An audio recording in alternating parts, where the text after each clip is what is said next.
You know what Sep's wild? The very person who swears they need space, who insists they're not looking for anything serious, will often be the one who can't stop watching you from a distance when their guard slips. And yet, instead of moving toward you in honesty, they'll play a different game, a game that keeps them feeling safe while keeping you spinning in uncertainty. It's not random. It's not just how they are. It's strategy, even if they don't consciously admit it to themselves. If you've ever been caught in that magnetic push and pull, you know the confusion that comes with it. You start to wonder, am I imagining this? Are they actually drawn to me, or am I chasing shadows? But here's the truth they'll never put into words. Sometimes the most avoidant people are the most obsessed, and the way they handle that obsession is nothing like what you'd expect. They won't pour their feelings out. They won't risk the vulnerability of saying, I can't stop thinking about you. Instead, they play. They maneuver. They drop just enough breadcrumbs to keep you tethered while guarding their own heart like it's a fortress. And if you're not aware of what's happening, you'll think the game is love when it's really control. This is the paradox. An avoidant can crave you so deeply that it scares them. That craving pushes them into a mindset where closeness feels like danger, but distance feels like safety, and yet losing you feels unbearable. So they work to have both the security of space and the thrill of your presence. And if you don't see the moves for what they are, you'll spend months, even years, mistaking manipulation for fate. Today, I said pulling back the curtain. Not to make you paranoid, not to make you bitter, but to make you powerful. Because once you can name the moves, you're no longer under their spell. You get to decide whether you want to keep dancing in their maze or step out of it entirely. And here's the part that will surprise you. Some of these mind games aren't about cruelty at all. Some of them are unconscious habits born from fear, from old wounds, from an instinct to protect themselves at any cost. But whether it's intentional or not, the impact on you is the same. You're left guessing, doubting, shrinking yourself to fit into the spaces they'll allow. What if you stopped guessing? What if, instead of wondering what their silence means, you knew exactly what was happening? What if you could see the pattern so clearly that the power shifted back to you and they could no longer pull you into their storm? Let's talk about the moves they make when they're secretly obsessed, the ones they'll never confess to, but the ones you'll start spotting everywhere once you know what to look for.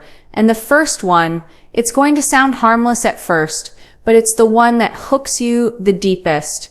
Have you ever noticed how someone can be watching you closely while pretending not to look at all? How their eyes avoid yours, but somehow they know exactly where you are, who you're with, and what you're doing.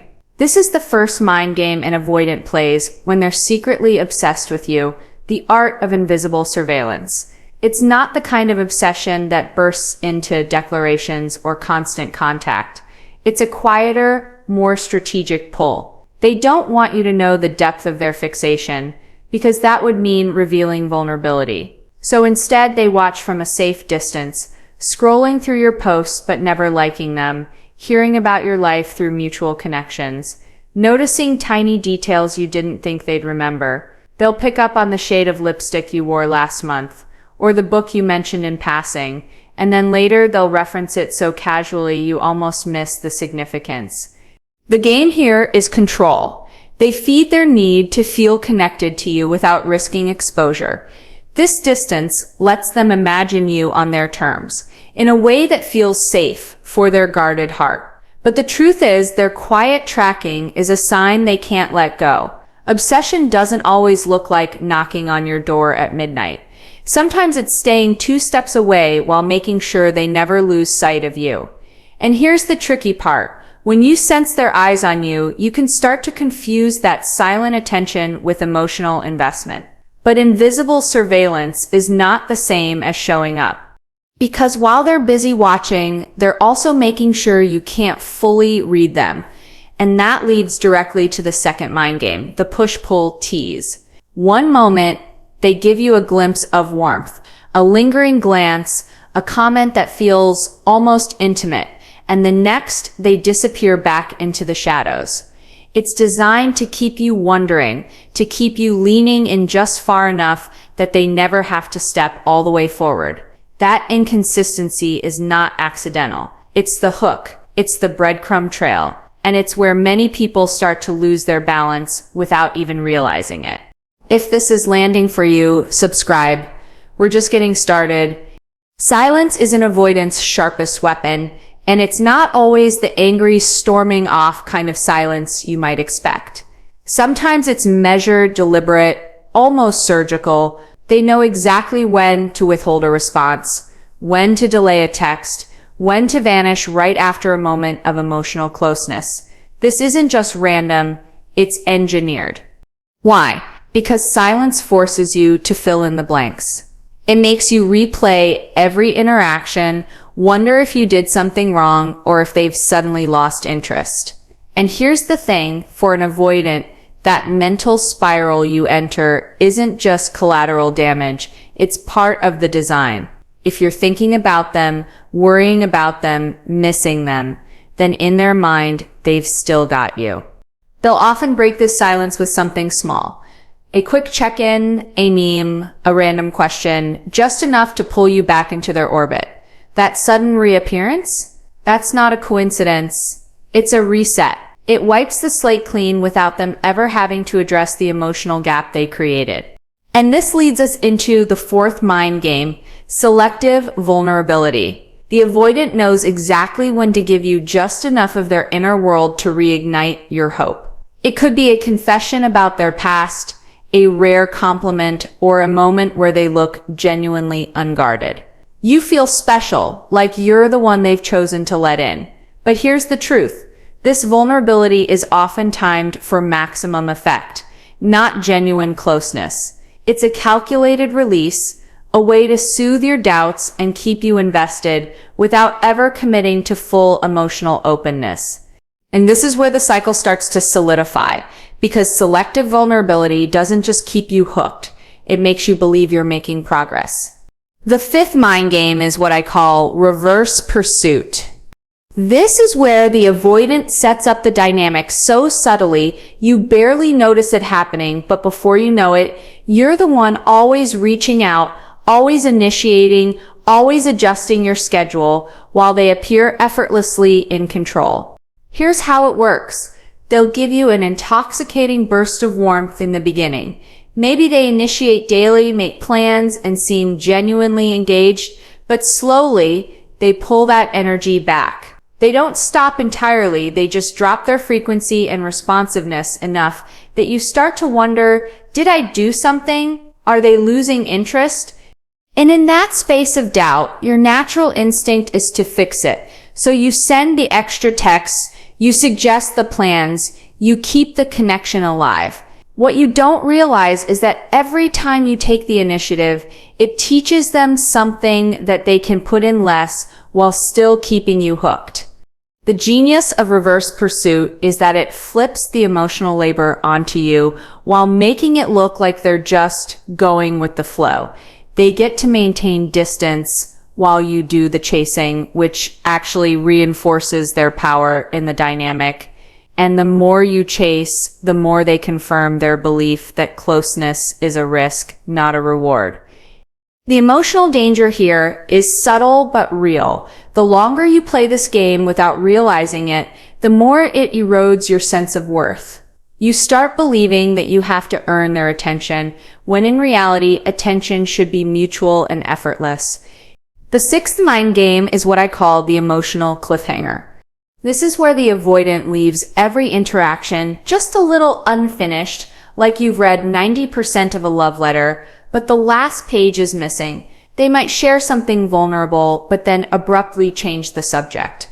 Or they'll lean in emotionally for a night, only to vanish for a few days without explanation. The result: your brain becomes obsessed with closing the loop. Psychologists call this the Zeigarnik effect, the tendency for our minds to fixate on incomplete situations. And avoidance, whether consciously or not, use it to keep you hooked. When they pull away, you're not just missing them, you're desperate for resolution. You want the ending, the text that explains their mood, the reassurance that you still matter, the answer to why they suddenly went cold. That desperation keeps you invested, even when part of you knows the pattern isn't healthy. Then, when they finally reappear, maybe with a casual, "Hey, how have you been?" or a warm smile like nothing happened, your nervous system floods with relief. You feel a rush of connection, but here's the trick. You're not just relieved they're back, you're relieved the anxiety is over. That emotional high becomes addictive, and your brain starts chasing it, even if it means tolerating the lows that come before it. This is why so many people stay in avoidance cycles far longer than they ever thought they would. It's not just love or hope keeping them there, it's the powerful reward loop of tension and release. The seventh and final mind game is the illusion of the one and only. This is the avoidance most subtle and most devastating.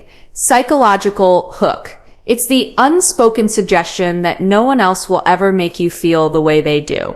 They may never say it outright, but everything from their rare moments of vulnerability to the way they finally let their guard down for you creates the sense that you've unlocked a part of them the rest of the world will never see.